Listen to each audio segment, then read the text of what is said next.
Okay, so this is a 2022 Dodge Charger.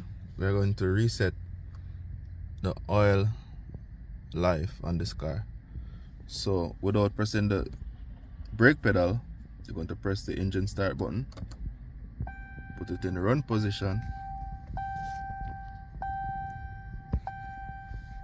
then on the steering column, on the steering wheel, use these navigation button to navigate down until you get to vehicle info, which is number 2. So you can now use the left and right navigation button until you reach oil life.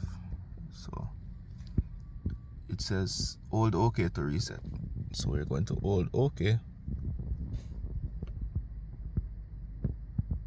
and the oil life is now at 100%, and that's it. You can go ahead and start the vehicle now.